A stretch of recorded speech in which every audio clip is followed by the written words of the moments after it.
LwCad 4.5 Adding fences and columns into shape library. In this video I will show you how to add these 4 objects, single column and 3 fences into shape library, and how to create some compound objects from these. So starting with a column object, we will be using add to arc-with tool to add this object into shape library.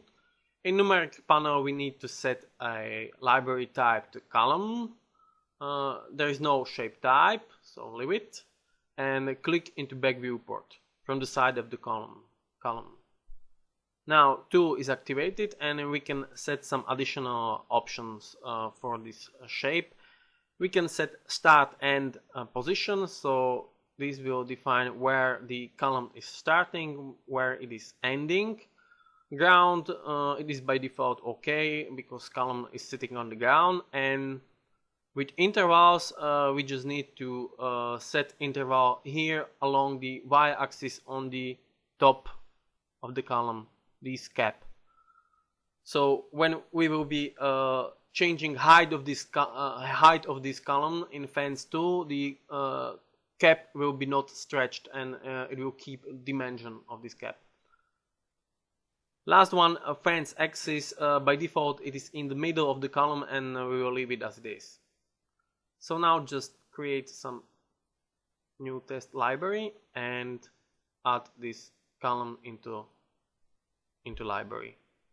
Will be column test.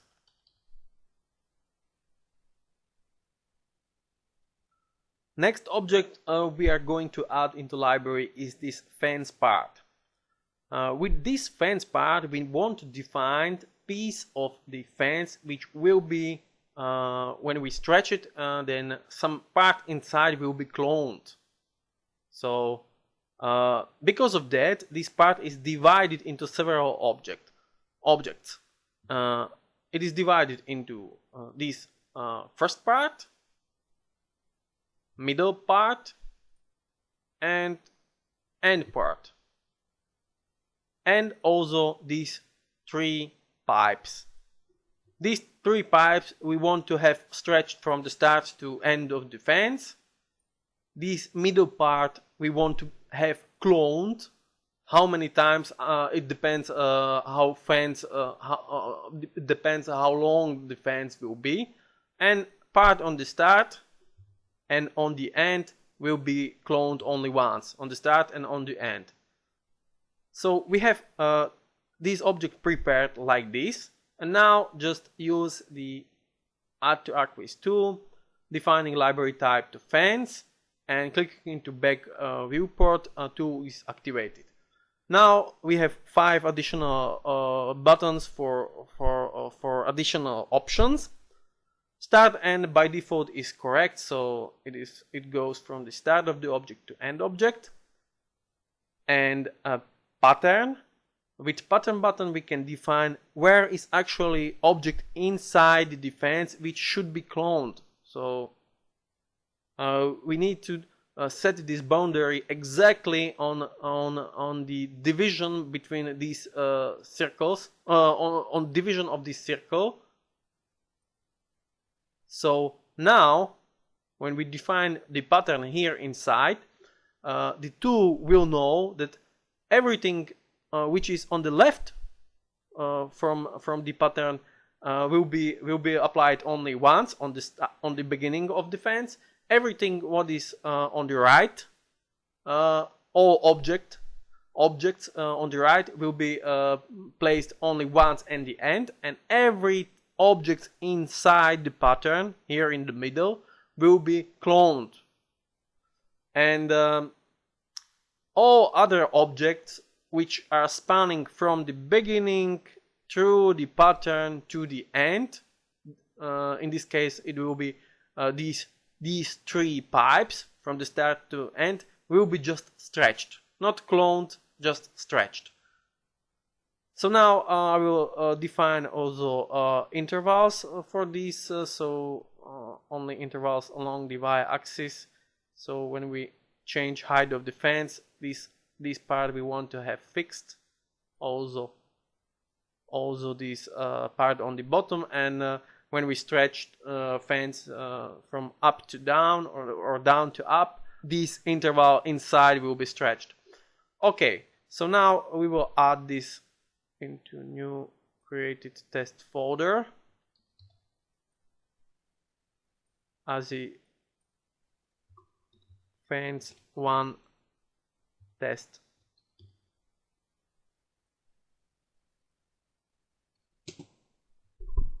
Next fans object is this very simple fans part, and we can add this fans part without defining pattern. So when we don't define pattern, all object is pattern. I will add just intervals along y-axis, and we can add this directly into library. This will be fans 2 test, and last fans object will be this concrete piece of the fence, and with 3 separate caps on the top and 1 wall on the bottom.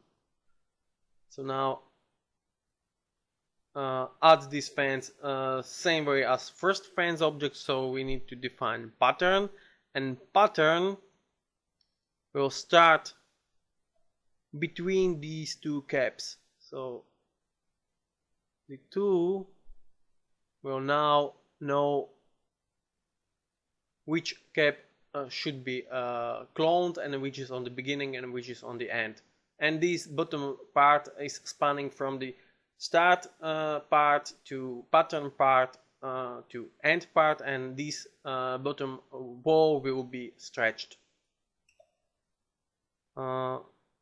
Defining also intervals only. I will fix only this top cap. So now adding this last piece of the fence into library, fence 3 test. When we already have all these 4 objects in shape library, we can now create some compound object mixed from these existing shape library objects. So in empty layer, with using fence tool, we'll first clear this current preset and add these metal fence and these concrete fence. Don't forget to use shape instances, switch from polygons to instances, and I will just create now one segment of concrete fence and one segment of a metal fence. And because of instances, now each this part is an individual instance with its own logic. So when you stretch it, it will repeat the pattern part. So now we need to set it into proper position.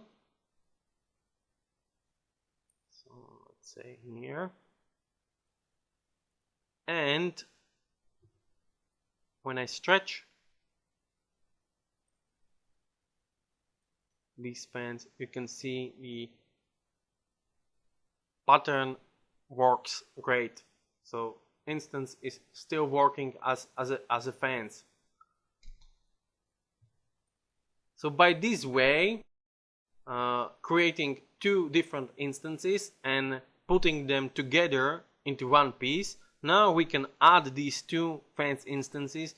Each has its own logic, each has its own intervals, each has its own patterns, starting part, end part, stretch part. So different logic. You can add as many instances as you need, or you can even add there some polygons.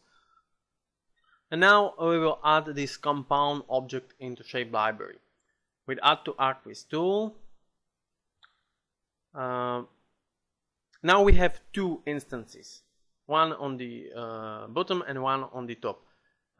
Both of these instances are spanning from the beginning to end of the fence. So when we define pattern somewhere inside, doesn't matter where, then these two instances will be recognized as objects which should be stretched from the because these instances are spanning from the beginning part into section where is pattern part and into end part. So there is no pattern part, there is no start part or end part, only these two instances which should be stretched from the start to end. So now add this into library as a fence tree test. And now when we have all these objects added into library, we can test them with a fence tool. So I will add rest of the fences into current shape list. So this meta object and this compound object, and also add column object from test library. Okay, we can even save this preset as a new test fence preset. And now I will draw each segment with each different fence object. Also add some height. Okay, this one third kind of fence, also set some offset, and last one the compound. Okay, this is too much, so delete last. Okay, and last compound object. So when we look into perspective viewport, we can see all fences are working very well. Even this last very complicated fence, which is based from two instances of two previous fence objects. Everything works.